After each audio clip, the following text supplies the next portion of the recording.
As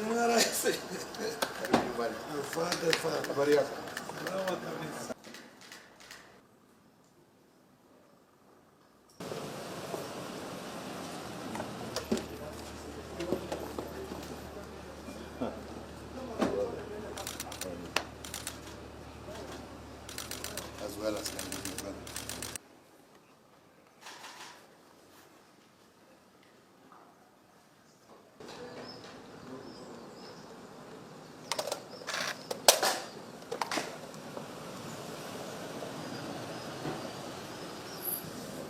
Karibu sana mzee. Asante.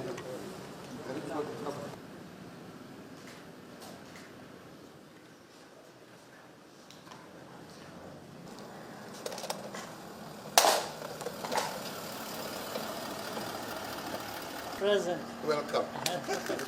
How are you? Oh well, how are you doing? Very well.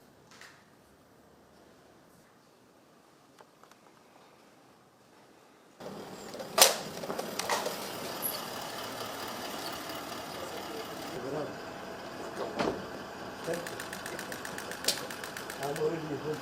Wonderful.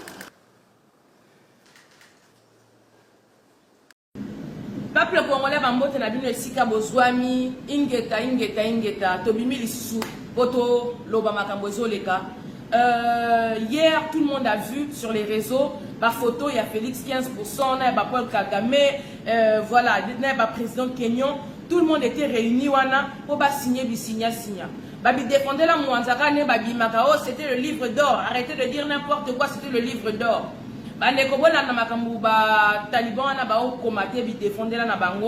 Félix il est parti pour signer d'autres accords pour faire rentrer l'armée kenyane au Congo. À cause c'est un renfort parce que comme Félix a signé un accord pour East en Africa pour que la RDC fasse partie des pays de l'Est.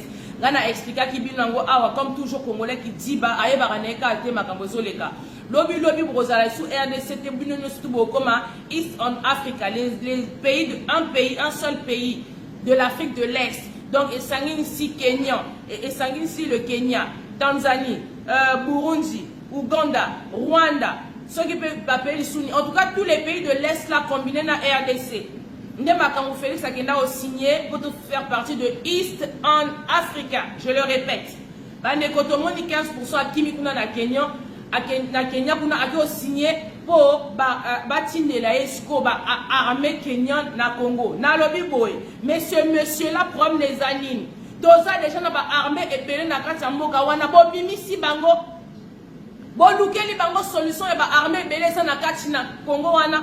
Armée aussi la maman des troubles, Boma, armée tanzanienne, armée ougandaise, armée burundaise, armée rwandaise, et ça déjà na kati ya Congo wana okoti sa bango pona état de siège na yo.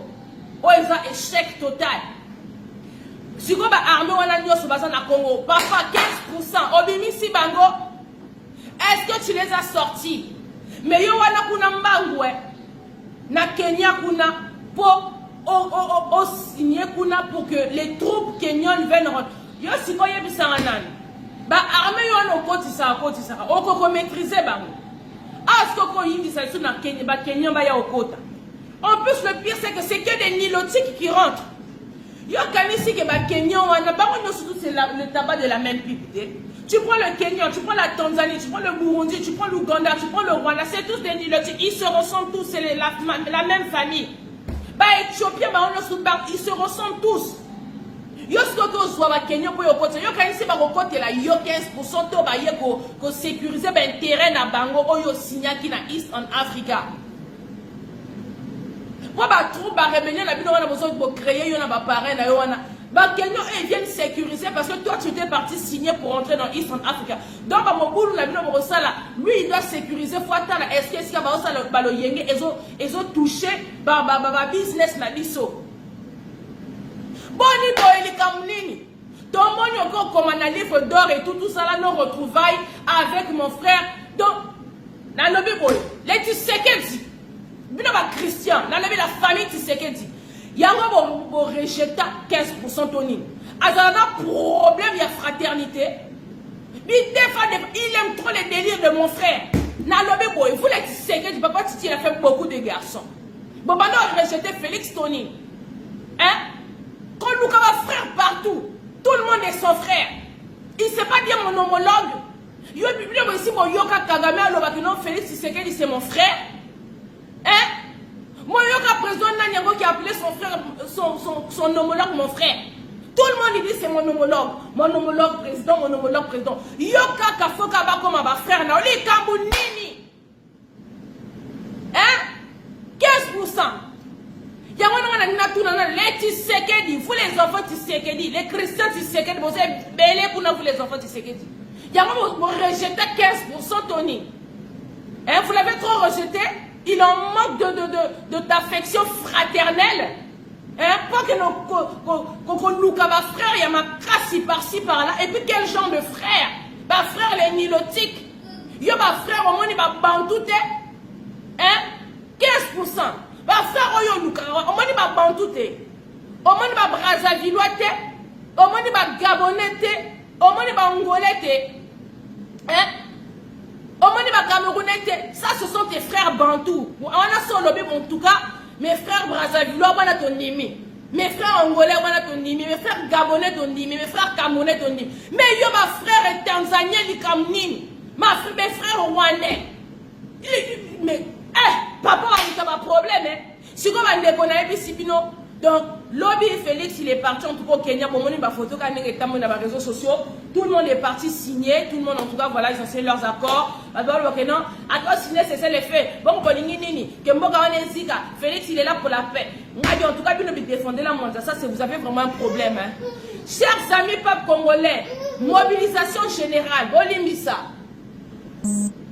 Peuple congolais, l'heure est grave. Mobilisation générale. Chaque Congolais. Mwana na mwana, tolobi to konte cour biso na ba Rwandais.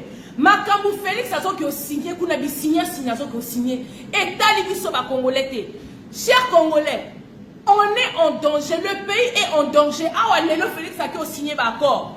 A consulter mutute, a sengi mutute, a laki mutute.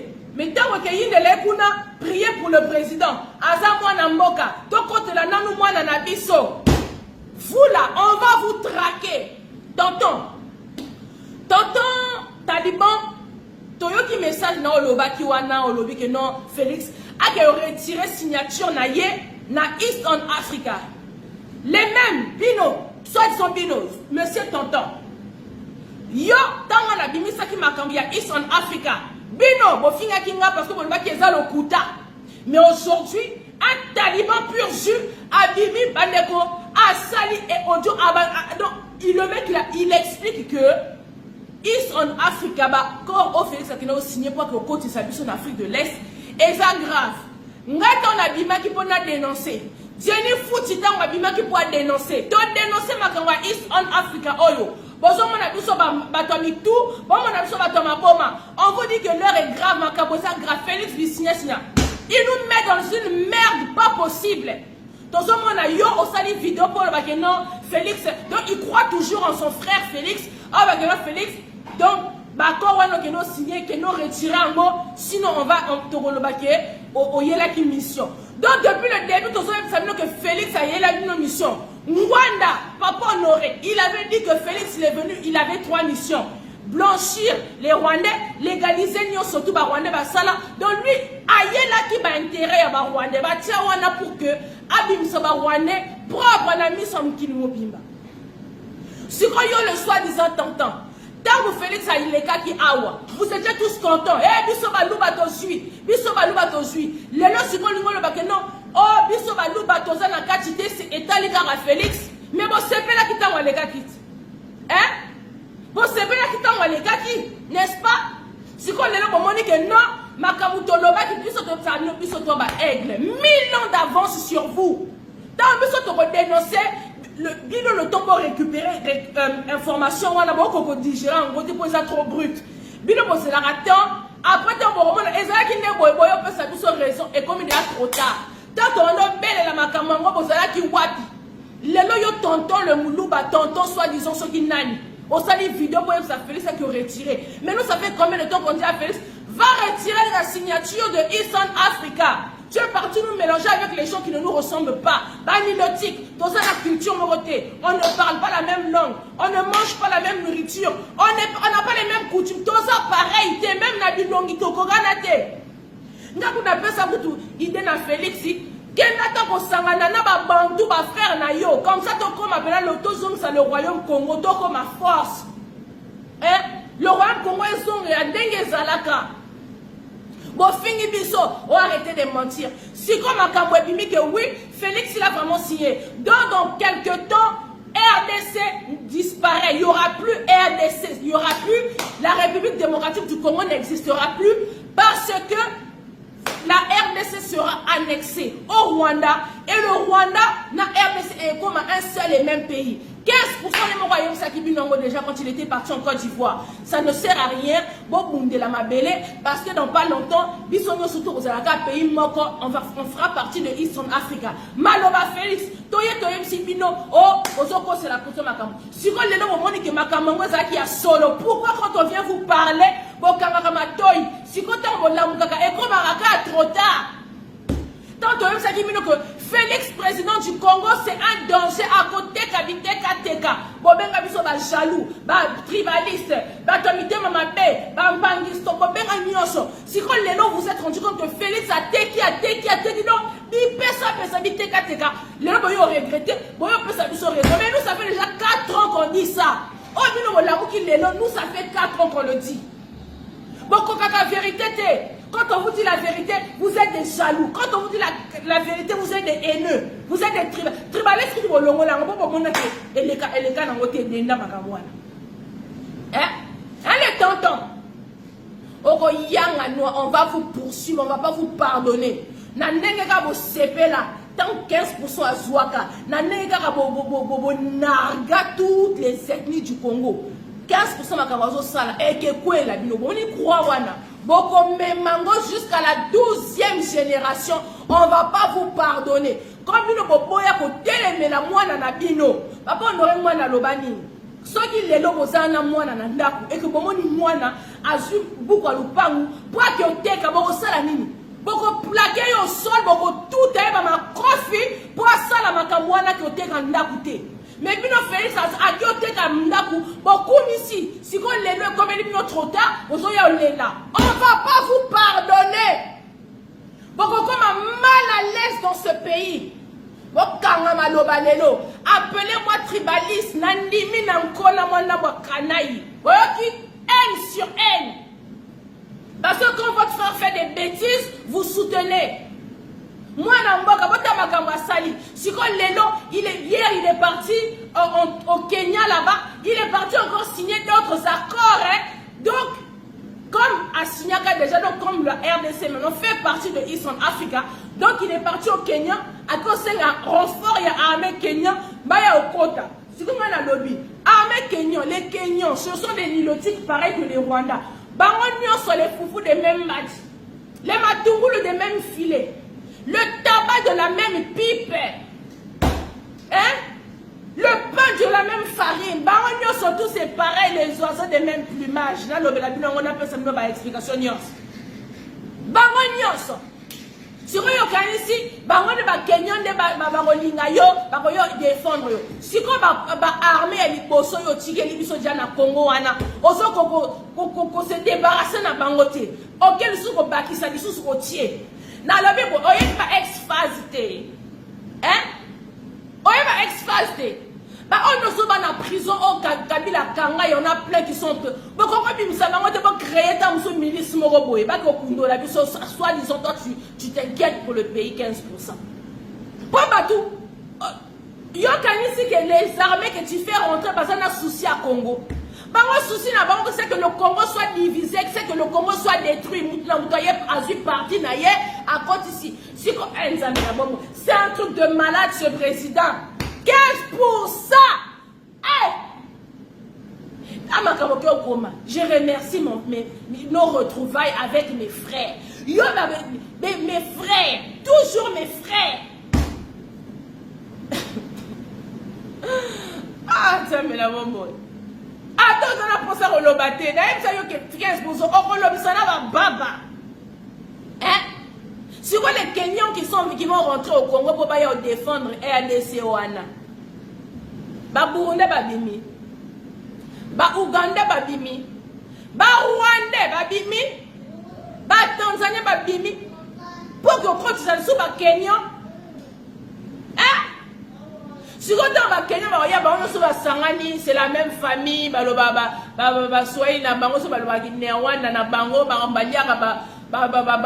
Les éleveurs de Ngombe. La même famille. Il y a ici au Congo. Les cas, c'est pas bon tout. Il y a que le Congo là, il est jaloux. Tout le monde est jaloux de ce pays. Tout le monde, sans exception, tous les pays du monde entier sont jaloux du Congo. Catastrophe de bénédiction dans le vie. Nzambe attaque où on bénit les pays, mais il a abusé.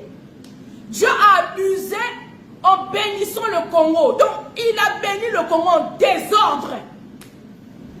Ah, vous êtes en poto, en France. Poutine a gagné gaz. Nous ici, là, on sent gaz de Moboulou.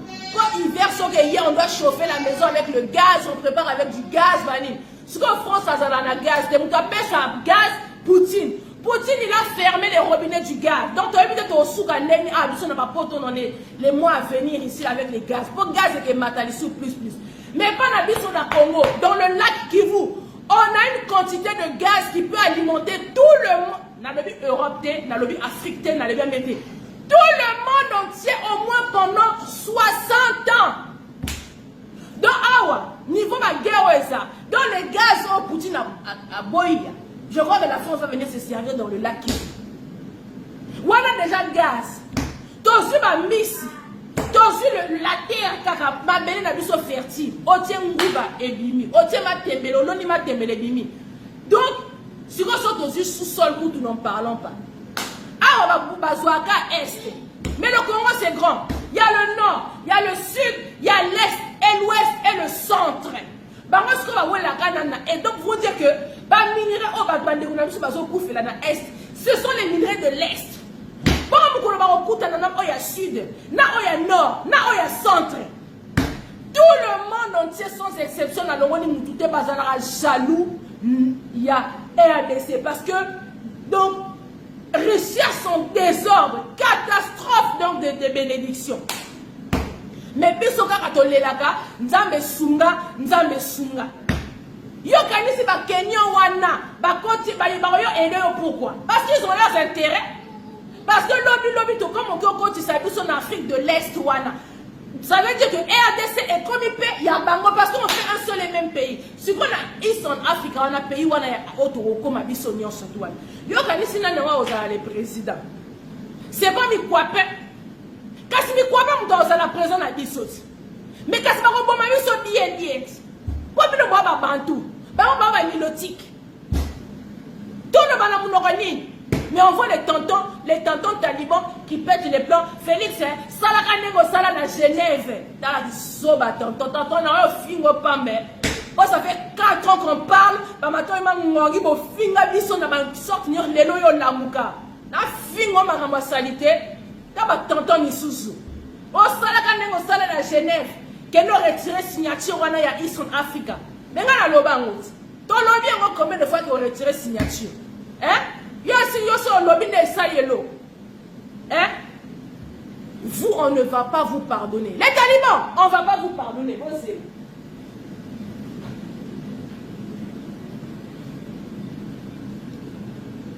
On ne va pas vous pardonner.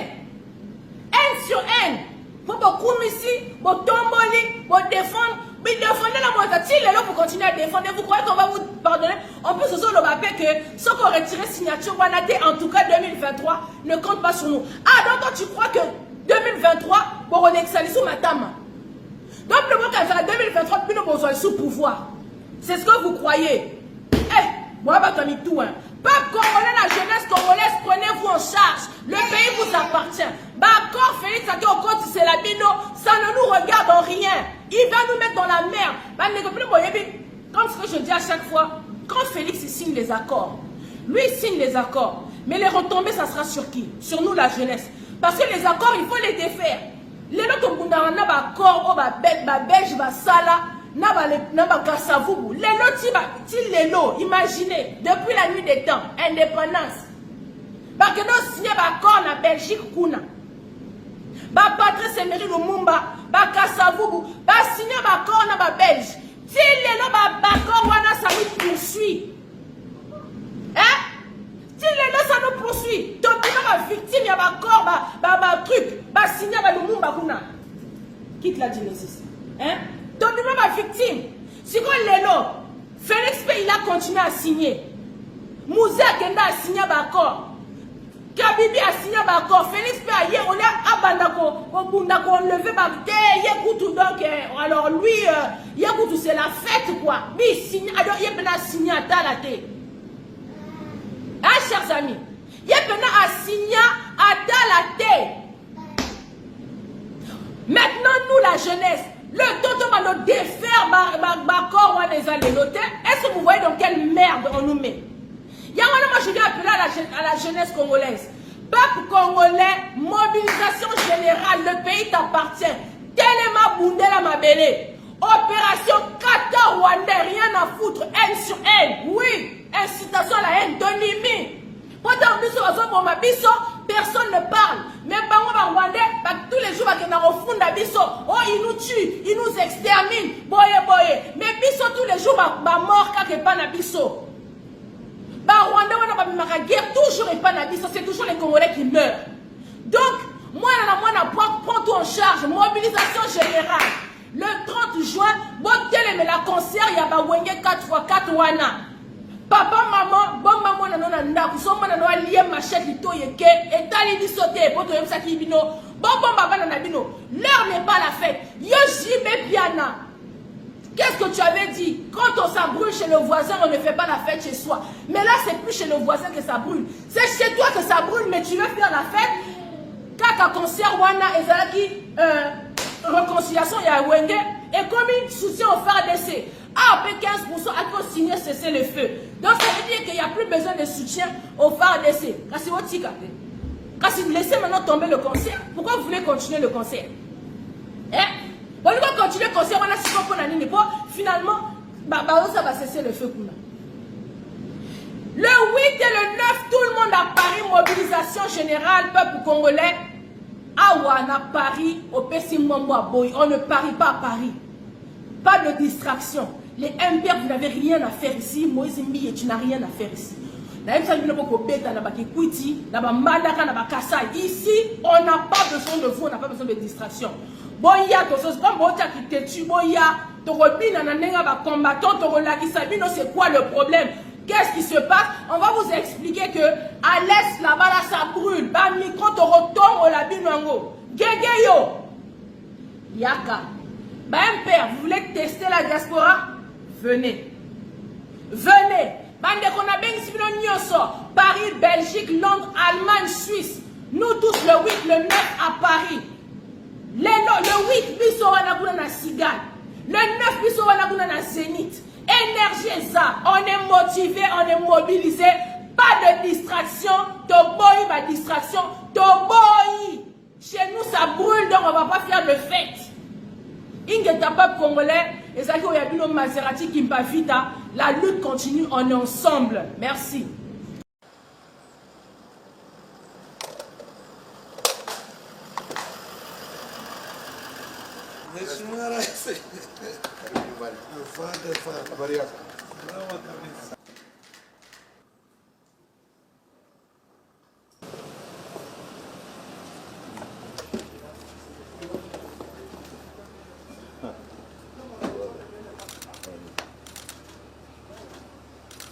As well as Canadian.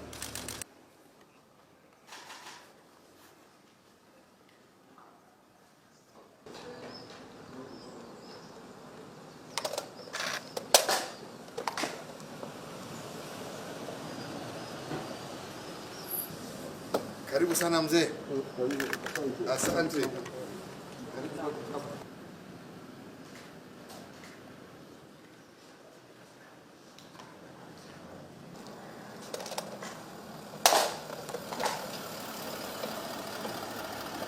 Present. Welcome. How are you? Oh well, how are you doing? Very well.